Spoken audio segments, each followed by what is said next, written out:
Jai Hind Defense Aspirants, welcome back to my channel SSB Success. Today we are going to cover an important topic which was in the editorial and it's based on your women empowerment. So let's get started with our topic which is based on women empowerment. It's very important for your upcoming SSB, AFSB in terms of GD, lecture and of course international and national news because I have put it some of the data from international organizations also जो अभी latest 8 मार्च के वजह से news में आया है। देखो हमें पता है कल 8 मार्च थी जिसके मौके पर ये आर्टिकल पब्लिश हुआ था। देखो हुआ क्या है और क्या है इस आर्टिकल में वो जान लेते हैं। एक बीजिंग मीटिंग जो कि 1995 में हम कह सकते हैं में एक कॉन्फ्रेंस हुई थी बीजिंग में, राइट। वहां पर उस कॉन्फ्रेंस में 189 कंट्री से 17,000 डेलीगेट्स ने पार्टिसिपेट किया था, राइट। और पार्टिसिपेट करने के बाद एक एक्शन प्लान अडॉप्ट किया गया था जिसका नाम था Beijing declaration and platform for action, right, जो कि एक मोस्ट कॉम्प्रिहेंसिव ग्लोबल ब्लूप्रिंट था कैसे वुमेन के राइट्स को हम एडवांस कर सके और कैसे राइट्स मतलब जिसमें फीमेल्स की सोशल, पॉलिटिकल, इकोनॉमिक डेवलपमेंट को इंश्योर किया जा सके। देखो इंडिया ने इस फ्रेमवर्क को अडॉप्ट किया था। 12 क्रिटिकल एरियाज हैं ब्रीजिंग के एक्शन प्लान में और 30 साल पूरे हो गए हैं इस बीजिंग एक्शन प्लान को भी आए हुए। तो इंडिया में क्या बदलाव आए हैं वुमेन एम्पावरमेंट से रिलेटेड वो हम इस आर्टिकल के थ्रू जानेंगे। देखो वुमेन अगर हम एम्पावरमेंट की बात करें तो वुमेन एम्पावरमेंट में आपका सिर्फ जेंडर इक्वालिटी नहीं आता। जेंडर इक्वालिटी तो ऑफ कोर्स आता है लेकिन उसमें सिर्फ ओनली इक्वल पे नहीं आता, और भी एस्पेक्ट्स होते हैं। क्या है वो एस्पेक्ट्स? जैसे कि हेल्थ हो गया वुमेन का, इकोनॉमी हो गया, एजुकेशन हो गया, डिसीजन मेकिंग हो गया, वायलेंस फ्री सोसाइटी। यूएन ने एम्फसाइज किया है जेंडर इक्वालिटी के लिए अगर नेशन को डेवलप करना है तो वहां पे जेंडर इक्वालिटी होना बहुत जरूरी है। और 12 की एरियाज जो है बीजिंग प्लेटफॉर्म से निकल के आए हैं जिसमें पॉवर्टी को कम करना, एजुकेशन और ट्रेनिंग देना, हेल्थ का ध्यान रखना, violence against poverty, economic empowerment और पॉलिटिकल रिप्रेजेंटेशन। इसके अलावा अगर हम देखें और क्या क्या प्रोग्राम किए गए हैं, अभी देखो ये तो यूएन का कहना था। इंडिया ने क्या किया है वुमेन की प्रोग्रेस को लेके? देखो प्रधानमंत्री सुरक्षित मातृत्व अभियान एंड प्रधानमंत्री मातृ वंदना योजना, राइट, जिसमें क्या है, जिसमें विमेन्स का एक्सपेंशन हुआ है मैटरनल हेल्थ केयर को लेके अंडर दीज 2 इनिशिएटिव, जो कि जिसके थ्रू इंस्टीट्यूशनल डिलीवरीज बढ़ी है 95%। पहले क्या होता था, वुमेन प्रेग्नेंट होती थी और घर में ही डिलीवरी की जाती थी, लेकिन अब वुमेन जो है हॉस्पिटल जाती हैं क्योंकि उससे जो है बेनिफिट्स भी मिलते हैं उनको गवर्नमेंट के स्कीम के। दूसरी चीज जो है मैटरनल मोर्टालिटी है वो ड्रॉप हुआ है 137 to 97 डेथ्स पर 1 लाख बर्थ, और ये डेटा कब का है? 2014 से 2020 का है, राइट। नेक्स्ट इज अगर हम देखें half of the married women जो है 56.5% they choose modern contraceptive methods, जिसकी वजह से हम देख पा रहे हैं कि पॉपुलेशन कंट्रोल हो रही है और उनका राइट है उनके रिप्रोडक्टिव हेल्थ पे भी, राइट। अभी इसके अलावा आयुष्मान भारत प्रधानमंत्री जन आरोग्य योजना जो वर्ल्ड का largest government funded health care scheme है, जिसमें मिलियंस ऑफ वुमेन को फ्री एक्सेस प्रोवाइड किया गया है क्रिटिकल मेडिकल ट्रीटमेंट के लिए। एजुकेशन देखो बहुत बड़ा एक कोर पिलर निकल के आया था बीजिंग प्लेटफॉर्म के लिए फॉर एक्शन, और उसके वजह से ही हम ये जो नोटेबल प्रोग्रेस देख पा रहे हैं वो देखने को मिली है। बेटी बचाओ बेटी पढ़ाओ एक ऐसा इनिशिएटिव जिसकी वजह से चाइल्ड सेक्स रेशियो में इंप्रूवमेंट देखने को मिली है और स्कूल एनरोलमेंट भी बढ़ी है गर्ल्स की, राइट।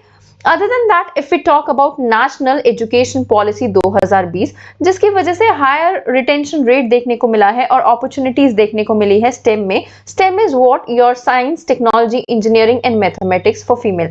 लेकिन सेफ्टी कंसर्न है हायर सेकेंडरी एजुकेशन में कुछ जगहों पे। फिर भी मिनिस्ट्री ऑफ एजुकेशन ने इंटीग्रेट किया है एजुकेशन को किसके साथ? स्किल डेवलपमेंट और लाइफ स्किल ट्रेनिंग के लिए।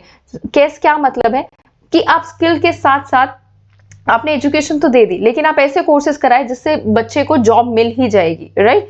यूनिसेफ भी देखो सपोर्ट प्रोवाइड कर रहा है और ब्रॉडर सपोर्ट सिस्टम है जिसमें सैनिटेशन इंप्रूव हो रही है और कहीं ना कहीं मेंस्ट्रुअल रिलेटेड एब्सेंसेस भी रिड्यूस हो रही है, जो कि पहले बहुत ज्यादा देखने को मिलती थी जिससे फीमेल्स के हेल्थ इश्यूज बहुत ज्यादा बढ़ते थे, राइट।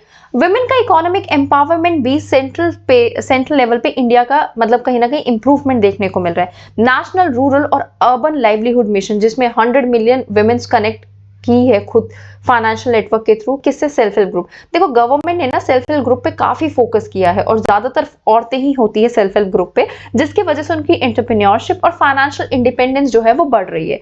यूनिफाइड पेमेंट इंटरफेस जो कि रेवोल्यूशनाइज हुआ है, जिसमें फाइनेंशियल ट्रांजैक्शन देखने को मिली है और वुमेन जो है वो डिजिटल प्लेटफॉर्म यूज कर रही है for saving and investment. Other than that, Deen Dayal Antyodaya Yojana, National Rural Livelihood Mission, जिसने एम्पावर किया है 100 मिलियन रूरल वुमेन को through what? Through access to credit, livelihood opportunities और उनके फाइनेंशियल लिटरेसी प्रोग्राम के तहत।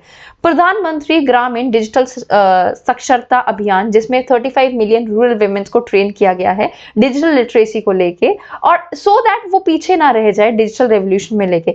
देखो सिटी एरियाज में तो बहुत कॉमन है कि आपको यूपीआई और बेसिक ट्रांजैक्शन करना आता है, लेकिन रूरल एरियाज में ये चीज अभी भी कहीं ना कहीं बहुत पीछे चल रही है। सो वो गैप जो है ना वो ब्रिज अप करना है डिजिटल जेंडर डिवाइड का, जिसमें वुमेन की पार्टिसिपेशन ज्यादा से ज्यादा देखी जाए डिजिटल इकोनॉमी में, right. Other than that, India ने बढ़ाया है फाइनेंस भी वुमेन एम्पावरमेंट के लिए थ्रू जेंडर रिस्पॉन्सिव बजटिंग। हमारे बजट में देखा गया कि जो शेयर है जेंडर बजट का टोटल नेशनल बजट में वो बढ़ा है। पहले इट वाज समवॉट अराउंड 6.8% 2024 से 25 में, लेकिन वो 8.8% बढ़ गया है 2025 से 26 में। कहीं ना कहीं 55.2 बिलियन डॉलर को एलोकेट किया है जेंडर स्पेसिफिक प्रोग्राम के लिए। यूएन विमेन जो है वो सपोर्ट प्रोवाइड कर पा रही है इन गवर्नमेंट एफर्ट्स को भी। जेंडर बेस्ड वायलेंस अभी भी एक चैलेंज है। कैसे? हमने देखा बीजिंग ने डिक्लेयर किया था कि वायलेंस वुमेन के अगेंस्ट एंड होना चाहिए, लेकिन काफी वुमेन्स अभी भी वायलेंस फेस कर रही है वर्ल्ड के क्रॉस। एस्टैब्लिशमेंट है 770 वन स्टॉप सेंटर्स का, जिसमें essential medical, legal, psychological support मिलती है सर्वाइवर्स को। किनकी? आपका एसिड अटैक, रेप विक्टिम्स को, राइट। इंट्रोडक्शन किया गया भारतीय न्याय संहिता 2023 का, जो कि जुलाई 2024 में इफेक्ट हुआ है, जिसमें स्ट्रेंथन किए गए लीगल प्रोटेक्शंस एक्ट को, जो वुमेन के सेफ्टी एंड जस्टिस को इंप्रूव करेंगे। अदर देन दैट, कंट्री के एफर्ट किस चीज को लेके? एलिमिनेट करने को लेके हार्मफुल प्रैक्टिसेस, और कहीं ना कहीं काफी इनोवेशन आए हैं। एक ब्लॉकचेन बेस्ड सिस्टम है उड़ीसा में, जो इंश्योर करता है जो सर्वाइवर्स है रेप के और एसिड अटैक के, उनको स्विफ्ट, कॉन्फिडेंशियल और कोऑर्डिनेटेड सपोर्ट मिले गवर्नमेंट की तरफ से। पार्टनरशिप देखने को मिली है जैसे यूनाइटेड नेशन पॉपुलेशन फंड और राजस्थान पुलिस एकेडमी के बीच में, जिससे कि कैसे एक्ट करना है सर्वाइवर्स के साथ, कैसे सर्वाइवर्स का ट्रस्ट जीतना है, कैसे उनको जस्टिस दिलानी है, उस बेसिस पे उनको ट्रेन किया गया है। अदर देन दैट, एक पावरफुल फोर्स बनाई गई है जो कि यंग वुमेन को लीडरशिप की तरफ लेके जाए। क्लाइमेट एक्शन से लेकर डिजिटल एंटरप्रेन्योरशिप तक यंग लीडर्स अपने जेंडर को रीडिफाइन कर पा रही हैं। ओके, इनिशिएटिव है gender advancement for transforming institution, that is a गति प्रोजेक्ट, जो प्रमोट करता है वुमेन का पार्टिसिपेशन स्टेम में। स्टेम क्या है? साइंस, टेक्नोलॉजी, राइट प्रोग्राम्स, और G20 tech equity platforms also, जिसमें थाउजेंड्स ऑफ यंग वुमेन्स को ट्रेन किया गया है इमर्जिंग टेक्नोलॉजीज में, जो अपने पोटेंशियल दिखा सके। वुमेन ने देखो बहुत इंपॉर्टेंट रोल प्ले किया है इंडिया के ट्रांसफॉर्मेशन में, चाहे हम वो चेंज की बात करें, टेक्नोलॉजी से लेके एंटरप्रेन्योरशिप तक, to governance and social development. Women reservation bill जो गारंटी करता है 33% लेजिस्लेटिव रिप्रेजेंटेशन, जो किस पे बिल्ड है? लोकल गवर्नेंस के सक्सेस पे बिल्ड है, जिन्होंने एम्पावर किया है close to 1.5 billion women leaders, जो कि लार्जेस्ट कोहर्ट है वुमेन पॉलिटिकल लीडर्स का वर्ल्ड में, राइट। अभी 30th एनिवर्सरी हुई है बीजिंग डिक्लेरेशन की, जो रेनफोर्स करता है जेंडर इक्वालिटी कोई एक वुमेन इशू नहीं है, ये ग्लोबल इशू है, जिससे इंडिया की प्रोग्रेस जो है प्रोपेल की जाती है बाय स्ट्रॉन्ग गवर्नमेंट लीडरशिप, और केपेबल पार्टनर्स भी रखे जाते हैं लोकल एंड ग्लोबल। हमें कोलैबोरेशन को स्ट्रेंथन अप करने की जरूरत है, जिसमें यंग वुमेन का लीडरशिप इन्वेस्ट किया जा सके। हमें सिस्टमैटिक बैरियर्स को एड्रेस करने की जरूरत है, जो कि एक्सेलरेट करेगा एक्शन एंड प्रोग्रेस को, राइट। बीजिंग का जो प्लेटफॉर्म फॉर एक्शन है वो एक बहुत अच्छा गाइडिंग फ्रेमवर्क रहा है इंडिया के लिए, और इंडिया अपनी जर्नी को कंटिन्यू कर रहा है टुवर्ड्स जेंडर इक्वालिटी। अब जो इंडिया की अनवेवरिंग कमिटमेंट है विमेन लेड डेवलपमेंट को लेके, फाइनेंशियल इंक्लूजन को लेके, सोशल ट्रांसफॉर्मेशन को लेके, इंडिया एक अच्छा खासा ग्लोबल बेंचमार्क जो है वो सेट कर रहा है for inclusive and sustainable growth, जो कि आज के वर्ल्ड में बहुत जरूरी है. So guys, that was all. I hope you like the video. If you like it, do like it, share it and subscribe our YouTube channel SSB Success. Your likes and comments motivate us to make more and more videos on time. Thank you everyone.